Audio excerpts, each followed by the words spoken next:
Bem-vindos ao canal Gamer Estudioso, onde aprendemos os conteúdos de sala de aula a partir dos videogames.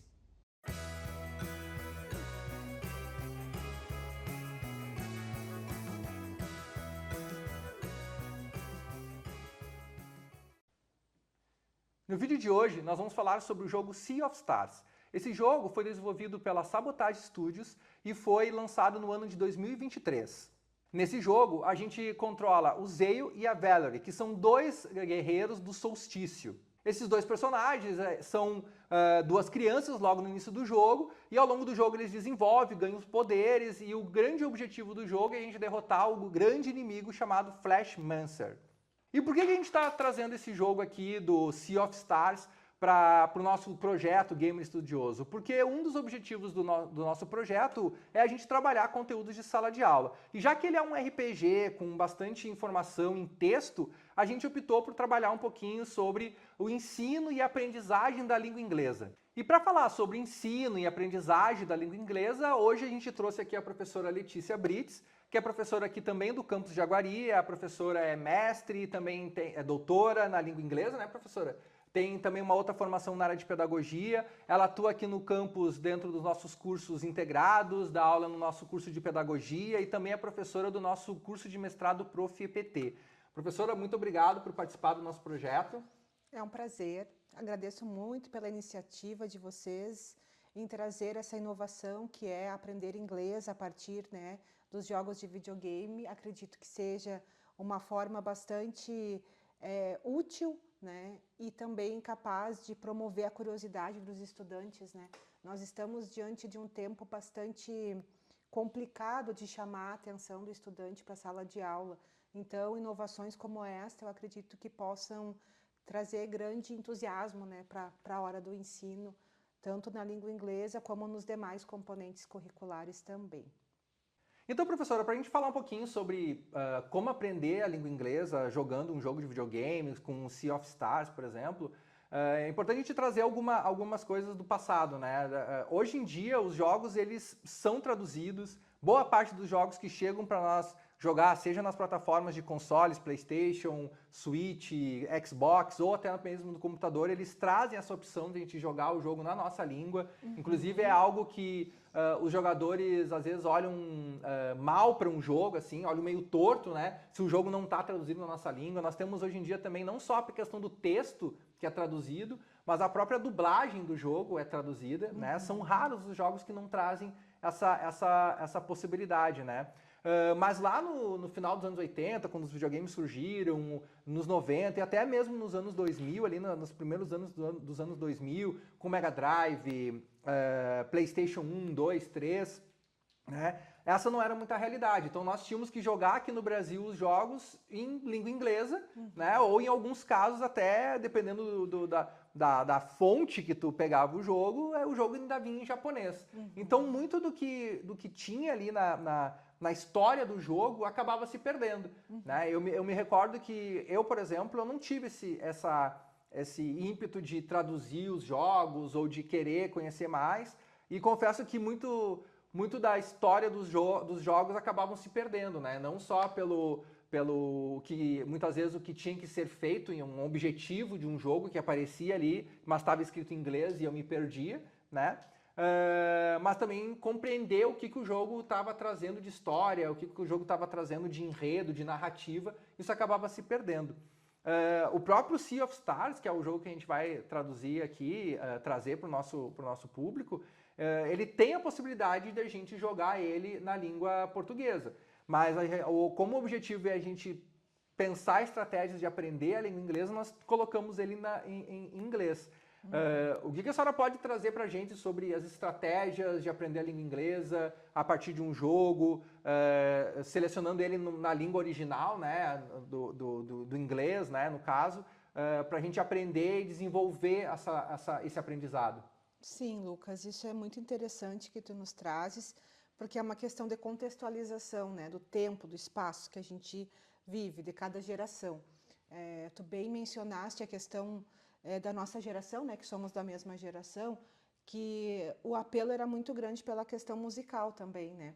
Então, a minha geração, eu, por exemplo, venho de uma família bastante simples, então o nosso recurso muitas vezes era rádio FM e músicas estrangeiras. Então isso ajudou muito na questão de buscar, claro que parte do interesse da pessoa, da criança também, buscar músicas em língua estrangeira para começar a desenvolver. No caso da música em língua estrangeira, vai muito do desenvolvimento de uma das habilidades, que é o listening comprehension, que é quando você aprende através do ouvido, né? No caso do videogame, o que a gente observa é uma mudança de paradigma, porque a gente acaba tendo que descobrir, se posicionar perante o idioma para decifrá-lo através da leitura. E não é uma leitura normal, digamos assim, é uma leitura que exige uma rapidez na decodificação. E isso talvez explique o porquê que muitas vezes os jovens, as crianças, elas não esperem chegar no momento de tradução, porque é tanta ansiedade pela nova versão, pelo jogo que está chegando, que eles já vão direto para a versão em inglês, o que é muito positivo, porque influencia na aprendizagem, e eles já querem buscar, então, aquele jogo, a próxima etapa, a próxima fase, e isso estimula a aprendizagem do inglês. Tá, mas o que isso tem a ver com o estímulo da aprendizagem do inglês? Tem a ver porque o aspecto primordial na aprendizagem de uma língua estrangeira ou da língua nativa que nós temos, a língua mãe, é a questão da necessidade de comunicação. Né? Seja para me comunicar com outros seres humanos, como eu estou fazendo aqui nesse momento, seja para desenvolver uma ação. Nesse caso do videogame, eu preciso da linguagem para desenvolver uma ação. Que ação é essa?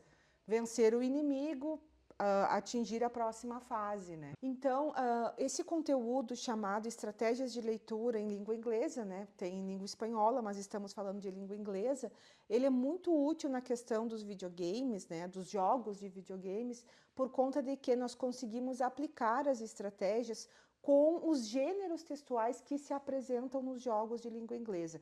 Nesse caso específico, depois nós podemos ver juntos, né? Vou mostrar para vocês alguns formatos de textos que podem ser explorados através dessas estratégias. Antes, o professor Lucas comentava que ele chegou a jogar jogos em japonês.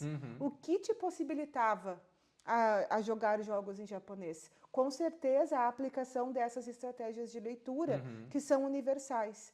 Então, a gente parte do uso dessas estratégias para depois ir aprofundando na aquisição das outras habilidades linguísticas, né? Eu me recordo, por exemplo, com a língua japonesa, no caso de alguns jogos, que eu acho que o que eu me recordo mais por exemplo, a primeira vez que eu joguei o Metal Gear Solid, que é um jogo muito, muito famoso, assim. Quando eu comprei o jogo veio todo em japonês. E aí, esse é um jogo, para quem conhece a franquia Metal Gear Solid, para quem conhece a Kojima Productions, quem conhece o Kojima, né, que é o desenvolvedor desses jogos, a mente brilhante por trás desses jogos, ele criou personagens complexos e com uma história rica sobre guerra, sobre tudo, né? Os jogos são muito ricos de história. E eu me lembro de começar a jogar o jogo e como ele estava dublado em japonês e com legendas em japonês, eu não conseguia nem me virar nos próprios menus, né? Então eu lembro que daí depois eu tive que comprar uma outra versão do jogo em inglês, porque o inglês eu conseguia entender o que era options, o que não era, o save game, essas coisas assim. E algumas coisas eu lembro da linguagem que aparecia ali, que ele era todo falado, e naquela época não tinha legenda, né? Então, se ele falava inglês, a professora estava comentando da questão do listening, para quem não conhece a língua, se só ouve, para mim era pior ainda, né? Para mim, se tinha uma parte escrita, eu ainda conseguia buscar alguma coisa, né? Mas não era muito o caso. Então, a língua inglesa, assim, para mim, eu poderia ter aprendido muito mais, não foi o meu caso, né? Mas eu acredito que a gente tenha muito espaço para esse tipo de aprendizagem. O motor da aprendizagem dentro da questão do videogame ou da música, que é outro instrumento, outra ferramenta que eu utilizo muito, que eu acredito na aprendizagem através da música, o motor disso tudo é a curiosidade. É o que vai te levar, de fato, a aprender.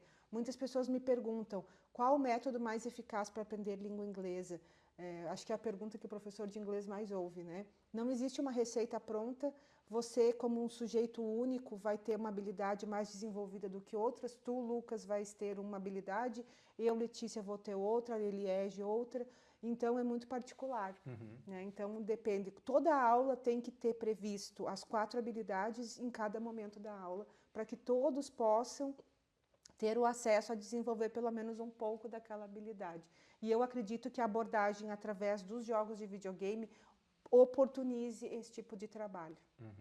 Bom, professor, então feita essa introdução, né, sobre como a gente pode aprender língua inglesa e essas estratégias muito bem apresentadas pela professora, vamos tratar um pouquinho do jogo, né? A gente está com um jogo aqui, vamos começar pela tela título. Né? O nome do jogo é Sea of Stars. O que a gente pode já começar abordando sobre o nome do jogo? Como é que a gente pode já descobrir um pouco mais sobre aprender a língua inglesa já pela tela título? Muito bem, Lucas. Ótima abordagem.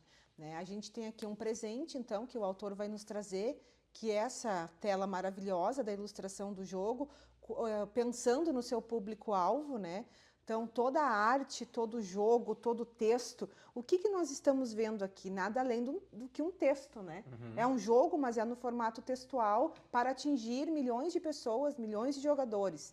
Então, há uma estratégia por trás, né?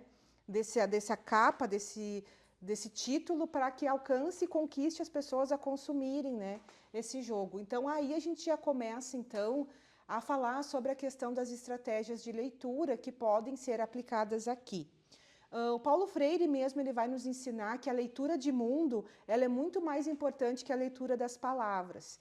Então, aqui a gente começa a analisar os elementos pré-textuais. Vamos supor que estivesse em japonês, Lucas, e não em inglês. A gente começaria, então, pela leitura das imagens, né, que são os elementos pré-textuais. Nós temos uma lua, linda, maravilhosa. Logo perto da lua a gente tem o mar ali, né? O que está faltando aqui de forma mais visual, que de repente pela iluminação da tela, são as estrelas, né? Mas mesmo assim elas aparecem, elas estão presentes, né? Temos uma fogueira. Então, esses elementos pré-textuais, ou seja, não verbais, eles não estão escritos, eles já comunicam muita coisa. Então, ele é intencional justamente para atingir uma variada gama de sujeitos, de pessoas a entenderem sobre o que o jogo vai tratar. Né? Stars, nós que somos um país, né, que temos essa familiaridade com o inglês, a gente já vai conseguir meio que só de enxergar a palavra star, a gente vai aplicar uma das técnicas que é o skimming. Nós temos 2 técnicas, que é o skimming e o scanning. O skimming é aquela estratégia de leitura que você bate o olho, a leitura rápida, e as palavras te saltam aos olhos. Como star, star, estrela. Porque você ouve tanto, é tão recorrente no seu dia a dia, que você já sabe, pela recorrência. Sim. E o scanning, Lucas, é aquela outra estratégia de leitura, como o nome fala. Quando a gente vai passar num scanner, o que o scanner faz? Ele pega todos os detalhes, né? Então, o scanning é aquela estratégia de leitura que vai dissecar, que vai olhar além dos elementos pré-textuais e vai olhar cada detalhe escrito do texto. Então, ali a gente já vê, né? Sea of Stars. Então, a palavra sea não é tão comum quanto stars, mas mesmo assim nós temos algumas dicas ali, né? Então, a estratégia de leitura nos conduz, né, a associar os elementos lua, estrela e mar ao título. Então, isso nos ajuda a chegar ao entendimento, né, de mar de estrelas. Mar de estrelas, perfeito. Professor, então a gente está aqui com um jogo, né? A gente já pegou os elementos e agora a gente está mexendo aqui no menu. O que a gente já pode abordar aqui do próprio menu do jogo, das palavras e tudo? Lucas, é aquilo que a gente já vinha conversando, né? A gente for dar o play no jogo desde a sua imagem inicial até a última, derradeira lá da conclusão, tudo é conteúdo para a nossa aula de língua inglesa. Então, aqui já nas instruções iniciais do jogo, a palavra language, a palavra vibration, a palavra crash reports, todas elas, se você aplicar a primeira estratégia, como eu havia falado anteriormente, você vai visualizando as palavras que são cognatas à língua portuguesa, por exemplo, que é outra estratégia muito útil, né? Que são aquelas palavras que, por serem tão semelhantes ao português, você já decifra o significado.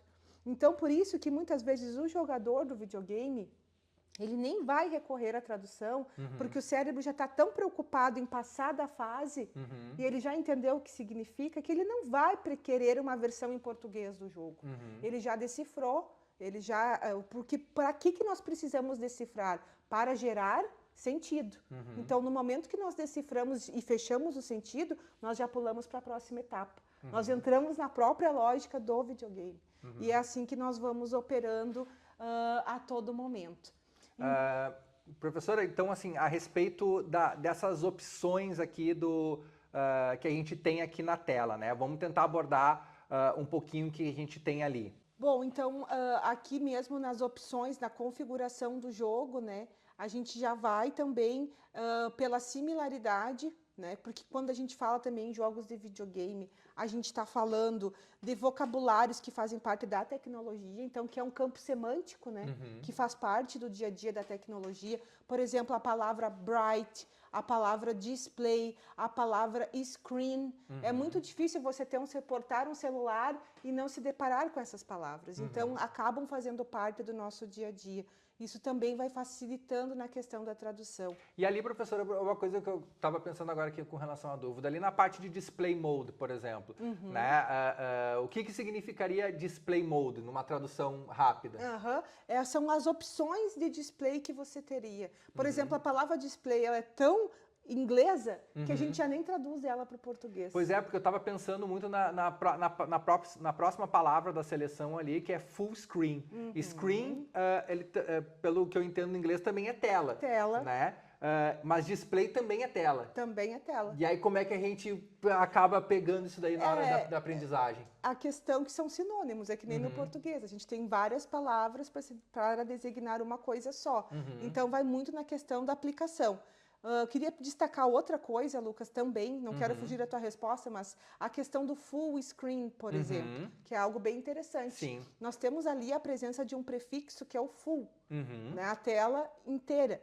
Então, esse prefixo ele pode ser usado diante de várias outras palavras para designar cheio, inteiro, completo, não somente, né, se referindo à tela, mas a muitas outras palavras. E até se a gente for aprofundar um pouquinho mais, agora eu tô tendo as ideias aqui na hora mesmo, professora. Ótimo, esse por é exemplo, o papel ali, ó, da aula de inglês. Nós temos ali, por exemplo, display mode e aí a opção que está ali é full screen, ou seja, tela cheia, né? A próxima opção é screen resolution. Por que não é display resolution? Poderia ser display resolution, já que ambas tem a mesma função? Não, porque não se refere especificamente ao mesmo campo semântico, como eu te falei. São significados distantes. São formas de uso, né, social distante, assim, não se aplicaria. Interessante, porque para mim eu estava pensando, é display mode, full screen, perfeito.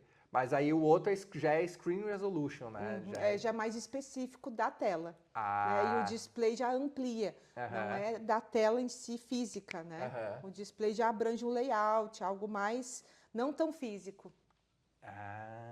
Entendi. Não, perfeito, ótimo. Por exemplo, ele vai afunilando, depois entra na questão do pixel, que é algo mais específico ainda. Então aqui ele faz uma abordagem do mais amplo para o mais específico, se você observar ali. Claro que isso tudo, né? Eu estou aqui fazendo essa análise nesse momento, sim. que é uma análise que a gente vai desenvolvendo vários filtros aqui, que a gente desenvolve com o tempo, trabalhando com a linguagem, trabalhando com a forma de interpretar a linguagem. E são palavras que, para quem joga, por exemplo, no PC, nós estamos jogando ele aqui no PC, são palavras muito recorrentes na hora de configurar um jogo, né? Exatamente. Porque para quem joga no PC, jogar num full screen, jogar numa resolução diferente, essas coisas, a gente está sempre futricando E faz diferença para quem joga, né? Com certeza. Para mim, por exemplo, eu, apesar de ensinar inglês, eu sou muito pouco entendedora de videogames, né? Mas também, para minha sorte, eu dei aula 12 anos no curso técnico em informática. Tanto nos outros campi que eu trabalhei, nos outros 2 campi que eu trabalhei. E isso me forçou, a questão da necessidade, que a gente já havia conversado antes, a aprender esse universo da linguagem tecnológica.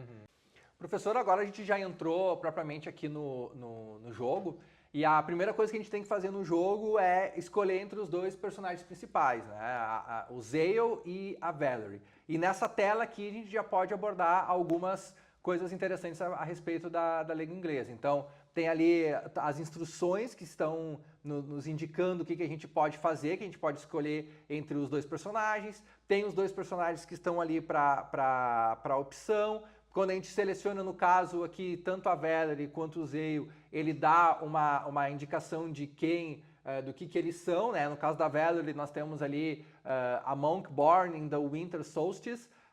No Zale vai ter a especificação dele, né? Como personagem. O que a gente já pode abordar a respeito dessa primeira tela aqui? Sim. A primeira tela, pelo que eu pude observar, professor Lucas, ela vem apresentando um gênero textual, que geralmente para o jogador não é interessante, porque o jogador chega nessa tela, ele pula porque ele está interessado no quê? Na ação. Ele quer passar de fase, né? Mas para nós aqui, professores, nos interessa muito, porque não existe a aprendizagem de uma língua estrangeira sem abordar o aspecto textual. O aspecto textual, ele tem que vir antes do ensino da gramática. E é justamente aí que caberia essa introdução, para situar o jogador, estudante, vamos chamar assim, no ensino dessa linguagem e também garantir a ele o sucesso no jogo. Então, são duas coisas casadas, né? Então, aqui nós estamos diante de um gênero textual chamado pelo próprio... como que se chama mesmo o cara da biblioteca lá? Arquivista? O arquivista. Pelo próprio arquivista, ele vai dizer que ele vai contar, então, uma tale, que é uma história, tá? Não é qualquer tipo de história. A tale, ela se desenvolve num determinado momento da história da língua inglesa, então era um gênero textual muito comum no período do Middle English. Então, essa linguagem da tale, que é apresentada aí, ela apresenta aspectos de uma linguagem inglesa mais antiga, então você vai ouvir termos aqui, vai ler termos que não são do inglês da atualidade, por estar, né, inscrita numa época anterior. Então é muito importante a gente explorar, porque muitas vezes você vai encontrar termos, palavras aqui que você não vai encontrar, por exemplo, num dicionário, num tradutor, e que contextualiza o jogo também. Tá. Professor, então a gente está aqui com um arquivista, né? E tá ali, ó, in Great Archives. Exatamente. Então aqui começa a grande exploração desse texto chamado tale, pertencente ao gênero textual história, né? Como eu falei anteriormente, traz marcas do Middle English, do inglês mais arcaico, então é uma linguagem bastante rica para ser explorada. E aqui também a gente vai ver um vocabulário mais rebuscado, não tão próximo da língua do dia a dia. Você não vai encontrar gírias, você não vai encontrar a presença de phrasal verbs. O que são os phrasal verbs? Aquela linguagem mais coloquial, né? Aqui você encontra verbos bonitinhos, preposições, tudo muito bem orquestrado. O que é bom para aprender a própria língua, né? O que é muito bom para ensinar inglês, porque nós precisamos aprender da forma mais rígida, né, para depois desconstruir essa linguagem do dia a dia. Então, aqui a gente pode destacar 3 ações que se destacam na contagem, né, na contação, digamos assim, dessa história pelo arquivista. Verbos como, por exemplo, spending, after spending, você vai ver a ação presente, né, que é o caso do nosso gerúndio, sendo trazido após, né, gastar milênios de anos, né, para catalogar muitos eventos. Então, aqui você vê uma ação presente sendo apresentada pelo sujeito da frase, tá? E também, logo adiante, ele traz esse presente e, na sequência da descrição, ele já traz eventos passados. No passado. Porque é justamente por tratar, né, de um relato de uma história, de uma tale. Então, I decided to return here to mull over everything I had seen. Então, a partir daí, como ele está trazendo um relato, todos os demais verbos sendo trazidos no passado. Decided to mull over e had seen, né? Claro. E ali tem dois tempos verbais do passado ali, né? I decided e I had seen, né? Sim, aí é que a gente tem que ir explorando aos poucos, né? Nós temos simple past e o past participle, que daí já levariam aí 2 anos do ensino médio para a gente trabalhar todas as formas. Que é o pavor do passado do inglês, é o past passado. participle, exatamente. Mas eu queria mostrar justamente essa introdução, professor, para que a gente pudesse observar o quão rico é para trabalhar os tempos verbais, né, através do gênero textual tail. Perfeito.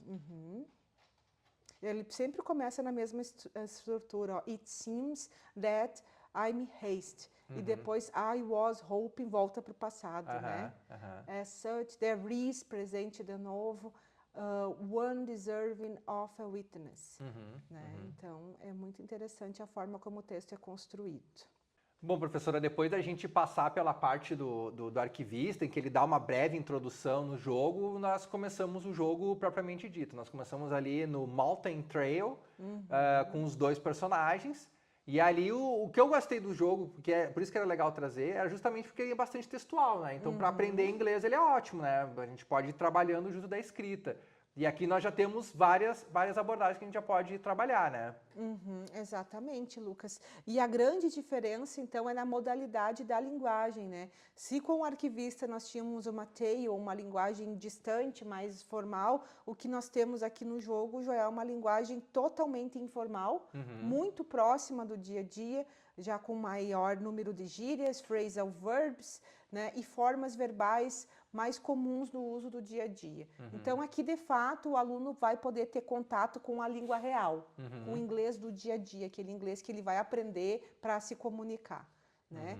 Então, aqui também, da mesma forma, a gente pode estar desenvolvendo a aprendizagem de vocabulário através da aplicação das estratégias de leitura, skimming and scanning, mas por se tratar de linguagem coloquial do dia a dia, você vai encontrar menos cognatos, porque daí é aquela linguagem, o inglês real, né? Que se distancia daí da linguagem escrita.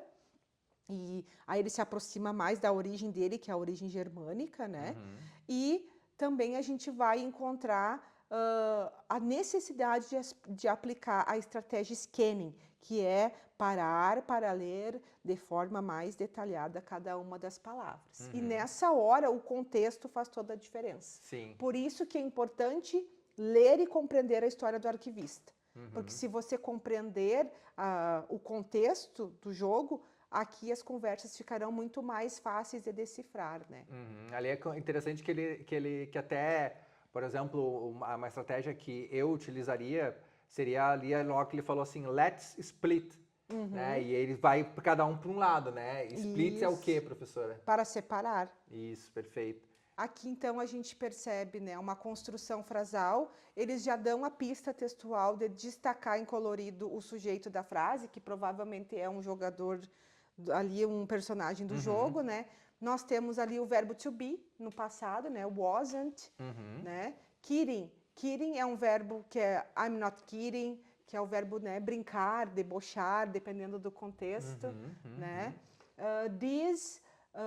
feel easier. O que é o easier? Tornar-se, sentir-se mais fácil, né? Então, aí nesse contexto, é sentir-se, né, mais, se sentir mais fácil de lutar já para a luta. Olha, como a tradução literal é difícil, né? Então, agora a gente vai tentar fazer a tradução do contexto, né? Então, ele não estava brincando, né? Ele já se sente mais adaptado para já enfrentar a luta. Então, tudo vai depender do contexto para fazer esse entendimento. A tradução literal, ela não ajuda com o inglês do dia a dia. Né? Então, a gente destaca as palavras mais interessantes. Bom, é claro que num jogo como esse, em que a gente tem diversos elementos de escrita, a gente poderia aprofundar muito, né? A gente poderia falar sobre várias coisas e ficar aqui horas tratando sobre estratégia de leitura e como aprender, como aprender inglês através do jogo, né? Por exemplo, ali uma das habilidades do Zale, por exemplo, é uma habilidade chamada Reeling Light, né? E aí uma das coisas, né, professora, que talvez a gente pudesse já ter como estratégia ou até como uma dica do que é aquela habilidade que ele tem, chamada Reeling Light, é a própria descrição que tem ali em cima da tela, né? Que é Restores HP, né? Então, restaurar a vida, né? Então, isso já dá uma própria ideia do que significa a própria palavra Reeling, né? Que é curar, healing, né? Com H, né? Healing. Healing. É né? curar. Curar. Né? Ela tá falando errado, viu, gurizada? É healing. Né? Quando é o H, tem som de 2 R's. Quando é um R, só R. Aí sim. Aí, tá vendo? Mas é claro que aqui a gente não, a ideia é a gente trazer elementos de como a gente pode aprender, né, os conteúdos de sala de aula a partir dos jogos, e aí a parte de aprender fica com vocês. Professora, quer destacar alguma outra coisa para a gente encerrar? Gostaria de destacar que a aprendizagem de uma língua estrangeira é para a vida toda, né? A gente está sempre aprendendo, não existe um conhecimento fechado. Nós mesmo, como professores, estamos continuamente aprendendo, a gente aprende muito com os estudantes.